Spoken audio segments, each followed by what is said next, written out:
नमस्कार दोस्तों, जैसे कि हमने पहले भाग में देखा था कि अर्जुन के पास कई और खतरनाक दिव्यास्त्र भी थे। तो दोस्तों हम आपको उन्हीं दिव्यास्त्र के बारे में बताएंगे।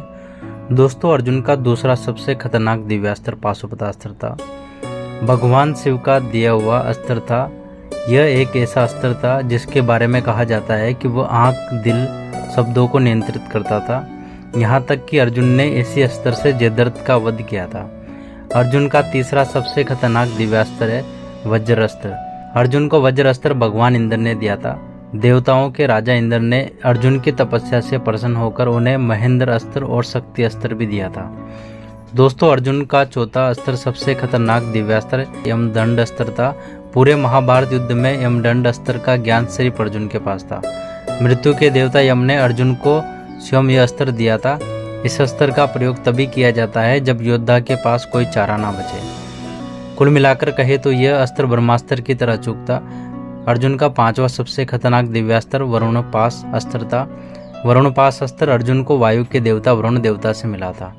दोस्तों कहा जाता है कि यह दिव्यास्त्र इतना ज़्यादा खतरनाक था कि अगर इसका इस्तेमाल देवताओं पर भी कर दिया जाए तो उनका भी बचना लगभग नामुमकिन था। ऐसे तो यह अस्त्र नागपाश अस्त्र की तरह था, लेकिन इसकी शक्तियाँ नागपाश से कहीं ज़्यादा थी। भगवान श्री कृष्ण की इच्छा पर देव ऋषि अर्जुन के पास पहुँचे और उन्हें समझाने का प्रयास किया। और अर्जुन ने उन्हें कहा, हे देव ऋषि, इस संसार में मुझे श्री कृष्ण से अधिक प्रिय कोई नहीं। मेरा जो भी बल है उन्हीं के कारण तो है, किंतु उनके द्वारा दिए गए ज्ञान के अनुसार मैं कर्म करने को विवश हूँ। इस स्थिति में शरणागति को नहीं त्याग सकता।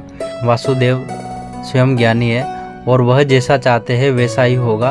अंततः दोनों ने एक दूसरे की बात नहीं मानी और अंततः श्री कृष्ण और अर्जुन के बीच में युद्ध हुआ।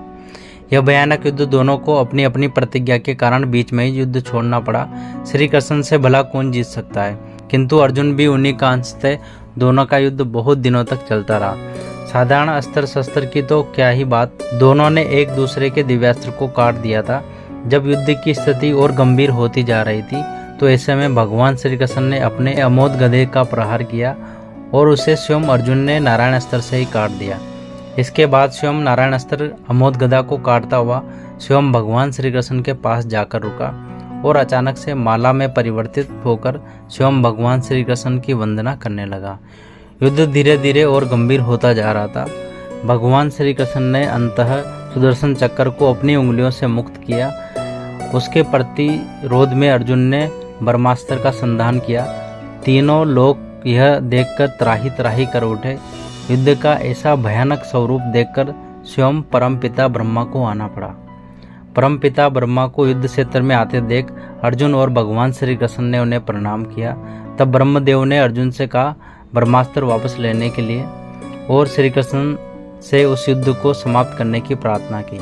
और उन्होंने कहा कि हे श्री कृष्ण, आपकी लीला सृष्टि के विनाश का कारण बनने वाली है, अतः आप कृपा करके इस युद्ध को समाप्त करें। आप और अर्जुन तो स्वयं नर और नारायण का अवतार है, फिर विरोध कैसा? अर्जुन मनुष्य होने के कारण अपनी प्रतिज्ञा से जुड़ा हुआ है, लेकिन आपको कौन सा बंधन बांध सकता है? आप तो प्रभु है। आप तो अपनी प्रतिज्ञा से मुक्त होने के लिए पूर्ण स्वतंत्र है। अब लीला छोड़िए और इस युद्ध का निवारण कीजिए। ब्रह्मा जी की यह इच्छा सुनकर भगवान श्री कृष्ण ने उस युद्ध को रोक दिया। स्वयं अपनी प्रतिज्ञा तोड़कर उन्होंने अपने भक्त अर्जुन की प्रतिज्ञा की रक्षा की। उन्होंने अर्जुन को हृदय से लगा लिया और पूर्ण रूप से प्रशंसा की। सुभद्रा भी अपने भ्राता को कोटि कोटि धन्यवाद कहा। सभी प्रसन्न थे, किंतु महर्षि बहुत रुष्ट हुए। उन्होंने कहा कि हे प्रभु, आपने तो अच्छा छल किया, किंतु अब चाहे मेरा तपोबल नष्ट ही क्यों ना हो जाए, चित्रसेन को मैं स्वयं दंड दूंगा। मैं अभी श्राप देकर अर्जुन सहित चित्रसेन को भस्म कर देता हूँ। यह कहकर उन्होंने अपनी उंगली में जल लिया। तब अपने पति पर संकट आया। देख सुभद्रा ने कहा, हे ऋषि, यदि मैं पतिव्रता हूँ और श्री कृष्ण पर मेरी पूर्ण भक्ति है तो आपका जल भूमि पर ना गिरे। सुभद्रा के पतिव्रता प्रभाव से ऋषि की उंगली में रखा जल वहीं स्तंभित हो गया। वैसे दोस्तों आपको ये जानकारी कैसी लगी कमेंट करके हमें ज़रूर बताएं। दोस्तों यदि आप लोग भी भगवान श्री कृष्ण को सच्चे दिल से मानते हैं तो इस वीडियो को लाइक करें। धन्यवाद।